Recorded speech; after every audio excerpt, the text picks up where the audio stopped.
নারী শুধু সংসার সামলায় না, বরং সৃষ্টিশীলতা, দায়িত্ববোধ আর ভালোবাসার স্পর্শে একে পূর্ণতা দেয়। তার প্রতিটি কাজে ফুটে ওঠে স্বপ্ন ও আশার ছোঁয়া, যা পরিবারকে করে আরও দৃঢ় ও সুন্দর। আসসালামু আলাইকুম সবাইকে, কাছে এবং দূরে, দেশ এবং দেশের বাহিরে যে যেখান থেকে আমার আজকের ভিডিওটি দেখছেন, আশা করছি আল্লাহর রহমতে সবাই ভালো আছেন, সুস্থ আছেন, নিরাপদে আছেন। আলহামদুলিল্লাহ, আমরাও ভালো আছি। নতুন একটা ব্লগ ভিডিও দেখার জন্য সবাইকে ওয়েলকাম করছি। আশা করছি বরাবরের মতো আমার আজকের ভিডিওটিও আপনাদের কাছে ভালো লাগবে। আর ভালো লাগলে প্লিজ একটা লাইক দিয়ে ভিডিওটি কন্টিনিউ করবেন। আজকের ব্লগটা শুরু করলাম সকাল থেকে। আজকে সকালে নাস্তায় নুডলস রান্না করছি। আর প্রতিদিন রুটি পরোটা বানাতে ইচ্ছেও করে না। আর এখন তো শীত পড়ে গিয়েছে, রান্নাঘরে আসলে মনে হয় শর্টকাট কোনো কিছু যদি থাকতো সেটাই করে সবাইকে খাওয়াতাম। তো আজকে এই যে একটু নুডলস রান্না করে নিচ্ছি। আর সবাই একই রকমের নাস্তা খায়ও না। রুটি বা পরোটা আমি আর আপনাদের ভাইয়া বেশি পছন্দ করি, কিন্তু নেহা বা আমার বড় মেয়ে এরা রুটিটা একদমই পছন্দ করে না। পরোটা হলে খুব পছন্দ করে খায়, আর তা না হলে নুডলস, বার্গার, স্যান্ডউইচ এই ধরনের খাবারগুলো তারা খুবই পছন্দ করে। ভাবলাম আপনাদের ভাইয়া যেহেতু অফিসে চলে গিয়েছে, মা মেয়ে আমরা বাসায় আছি, তো ওদের জন্য নুডলসটা রান্না করি, আমিও নুডলসই খেয়ে নেব। আজকে সকালে মা মেয়ে মিলে নুডলস দিয়ে নাস্তা করব। আর আমি চাও বসিয়ে দিয়েছি। আর সংসারের বেশ কিছু কাজ থাকে, সকাল সকাল কাজগুলো করে নিচ্ছি। আর একটু ধনেপাতা দিলাম নুডলসে, না এখন ধনেপাতা দিলে খেতে ভালো লাগে। আর এটা হচ্ছে ম্যাগি নুডলস। আর এই নুডলসের মশলাটা না খুবই সুন্দর, লেমন ফ্লেভারের। আমার কাছে খুবই ভালো লাগছে, রান্না করছি আর স্মেলটা এত সুন্দর আসছে, মানে ভাষায় প্রকাশ করার মতো না। তো এই যে আমি নুডলসটাও রেডি করে নিচ্ছি, আর চা তো বসিয়ে দিয়েছি। চা, নুডলস এগুলোই সকালের নাস্তা। আজকে দুপুরে কোনো রান্না বান্না নেই, কিন্তু সংসারের কাজ তো আছেই। এই যে এখানে আমার জিরার গুঁড়া শেষ হয়ে গিয়েছে, তো জিরার গুঁড়া করতে হবে, সেজন্য জিরাটা হালকা একটু ভেজে নিচ্ছি।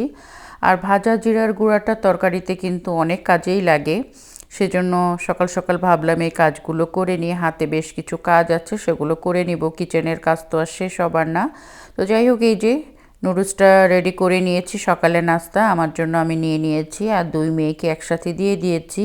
ওরা তো টেলিভিশন দেখবে আর নাস্তা করবে, আর আমি এই যে আমার কিচেনে যে ডাইনিং টেবিলটা আছে সেখানে আমি বসে গেলাম, নাস্তাটা শেষ করব। আর নাস্তা তো করার পরে এক কাপ গরম চা না খেলে তো ভালো লাগে না, তো চাটাও রেডি করে নিয়েছি।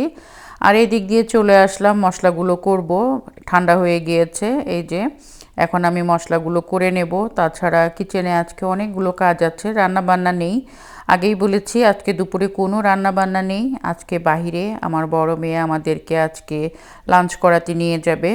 তো ও ইন্টারনেট থেকে মানে বসে বসে মোবাইল থেকে টিপে টিপে কোথায় ভালো ভালো রেস্টুরেন্ট আছে এগুলো খুঁজে বের করে। তো আমাকে একটু আগেই বলছে, মাম্মি দুপুরে কোনো কিছু রান্না বান্না করো না, আজকে আমরা বাইরে চাইনিজ খেতে যাব।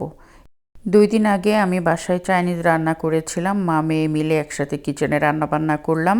তো সেগুলো শেষ হয়ে গিয়েছে, এখন আমাকে সে রান্নাঘরে রান্না করতে দেবে না। মেন কথা বলছে, না বাবা বাসায় নেই, আর তুমি আমি নেহা বাসাতে রান্না বান্না করে সারাদিন ব্যস্ত হওয়ার দরকার নেই, চলো আজকে আমরা বাইরে মানে দুপুরের জন্য লাঞ্চ করে আসি।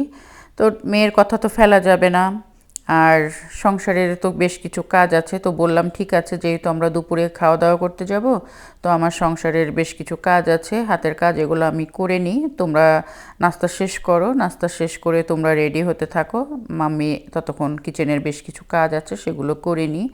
এই যে আমার বেশ কিছু জিনিস মানে শেষ হয়ে গিয়েছে, এগুলোর দিকে এখন কোনো ধ্যান নেই, মানে এগুলো এখন কোথায় কী অবস্থায় আছে আমি জানি না, কারণ বাসায় থাকাই হচ্ছে না, ঘোরাঘুরির মধ্যে ব্যস্ত, সেজন্য। আর আমার এই যে সমস্ত স্টোরেজ বক্সগুলো সব খালি হয়ে গিয়েছে, নতুন করে স্টোরেজ বক্সগুলো আবার ভরছি। পোলাও চাল দিলাম, এখানে 2 কেজি পোলাও চাল ধরে, আর 2 কেজি ডাল দেব, মসুরের ডাল 2 সাইডে। এখানে অনেক কিছুই ধরে, তবে সব সময় তো আর সব কিছু ভরে সুন্দর করে রাখা যায় না, আর সব ধরনের ডালও খাওয়া হয় না। আবার দেখা যায় মাঝে মধ্যে যখন মনটা ভালো থাকে, ঘরে যেই ডালগুলো থাকে বা অন্যান্য কিছু থাকলে আবার সুন্দর করে আমি ভরে স্টোরেজ বক্সটা ভরে সুন্দর করে গুছিয়ে রাখি। তো যাই হোক, সব কিছুই এখন মোটামুটি শেষের দিকে, মাসও প্রায় শেষ, তো সব কিছুই শেষ। তো একটু একটু করে চাচ্ছি যে সংসারের কাজগুলো আস্তে আস্তে গুছিয়ে নিই। আর ঘরে না থাকলে কিন্তু কোনো কাজই হয় না। আমরা যেহেতু গৃহিণী, আমরা ঘর থেকে বাইরে গেলেই কাজ কিন্তু অনেক জমে যায় সংসারের। তার সব কিছু তো একা হাতেই করতে হয়, হেল্পিং হ্যান্ড নাই, যাই করি না কেন আমাকেই করতে হয়। তো এই যে সুন্দর করে সব কিছু গুছিয়ে নিচ্ছি। এখন কিচেনের বেশ কিছু কাজ, অতিরিক্ত কাজ আছে, এগুলো গুছিয়ে নিয়ে কিচেনটাও মুছে গুছিয়ে একদম পরিষ্কার করে নেব। আমার মেয়েটা আসাতে অনেক আনন্দ উল্লাসে দিনগুলো পার হয়ে যাচ্ছে। সময় কত দ্রুত চলে যায়। 11 মাস অপেক্ষা করে থাকি, এবার মেয়ের সাথে অনেক আনন্দ করলাম আলহামদুলিল্লাহ। সুন্দর সুন্দর জায়গায় ঘুরতে গেলাম, জার্মানিতে গেলাম, সেখানে 7 দিন ছিলাম, অনেক মজা করলাম আলহামদুলিল্লাহ। সময়গুলো ভালোই যাচ্ছে, মাঝে মধ্যে শপিংও করা হচ্ছে। আর একটা একটা করে দিন চলে যাচ্ছে, বুকের ভিতরটাও ফাঁকা হয়ে আসছে যে এই বুঝি আর 3 দিন আছে, 2 দিন আছে, 1 দিন আছে, আমার মেয়েটা চলে যাবে, আবার সে কবে আসবে, কবে আবার একসাথে হব, এই ভেবে মাঝে মধ্যে মনটাও খারাপ থাকছে।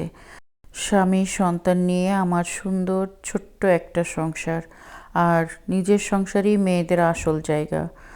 পরিবারের সদস্যদেরকে সম্মান করা আমার দায়িত্ব, তারাও আমাকে, আমার কাজকে মূল্যায়ন করবে। যেখানে আমাকে সারা জীবন থাকতে হবে, এই জায়গা থেকে আমাকে যেমন ভালো থাকতে হবে, অন্যকেও ভালো রাখতে হবে। আর এই ভাবনা থাকলে আমরা সবাই ভালো থাকতে পারবো। আপনাদের সাথে কথা বলতে বলতে কিচেনের ছোট ছোট কাজগুলো গুছিয়ে নিয়ে এই যে কিচেনটাকেও একটু পরিষ্কার করে নিলাম। আর ড্রয়িং রুমে তো বাচ্চারা টেলিভিশন দেখে সবসময় বসে, তো সোফার কুশনগুলো একটু এলোমেলো হয়ে থাকে, তো সেগুলো আমি মোটামুটি ঠিক করে নিয়েছি।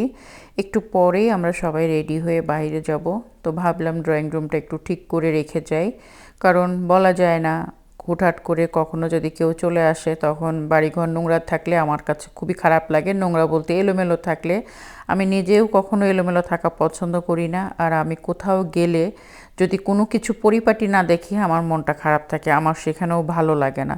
আমার নিজের ঘর বাড়ি সবসময় পরিপাটি থাকুক আমি চাই, আর আমার বাচ্চারাও এটা বুঝে গিয়েছে। ওরা কি করে, সবসময় ক্লিন রাখার চেষ্টা করে, তারপরও মাঝে মধ্যে একটু এদিক ওদিক হয়ে যায়। তো যাই হোক, বাচ্চাদেরকে সাথে নিয়ে দুপুরের দিকে আমরা, এখন বাজে 12:30, বের হয়ে পড়লাম। আর আজকে দুপুরে তো বাইরে খাবো, তো আপনাদেরকে একটু দুবাই শহরটা দেখায়। আকাশ মেঘলা, একদম মনে হচ্ছে বৃষ্টি এইমাত্র বুঝি বৃষ্টি নামবে। কি সুন্দর লাগছে। সারাটা বছর যদি দুবাই শহর এইরকম থাকতো, কতই না ভালো হতো। আমরা যেই পরিমাণ গরমে থাকি, মানে কল্পনা করা যায় না। যাই হোক, একটা চাইনিজ রেস্টুরেন্টে চলে আসলাম। এই যে আমার 2 মেয়ে মেনু মানে দেখছে কে কোনটা খাবে, আমাকেও বলছিল। আমি বললাম তোমরা যেটা খাবা আমিও সেটা খাবো, তোমরা পছন্দ করে দাও কি কি খেতে চাও। আর এই যে চাইনিজ রেস্টুরেন্টটা আপনাদেরকে একটু দেখাচ্ছি, খুবই ভালো। এইখানে কিন্তু বিকালের পর থেকে মানে রাত্রে প্রচুর মানুষ হয়। আমরা যেহেতু দুপুরে এসেছি, কেউ কেউ আসছে খেয়ে চলে যাচ্ছে, আবার আসছে চলে যাচ্ছে, এরকম আর কি। আর এটা আমার বাসার থেকে আসতে প্রায় 1 ঘন্টা টাইম লেগেছে। আমার বড় মেয়ের শখ, ওর শখ তো অবশ্যই পূরণ করতে হবে। তো এই যে চলে আসলাম, এখন আমরা লাঞ্চ করব।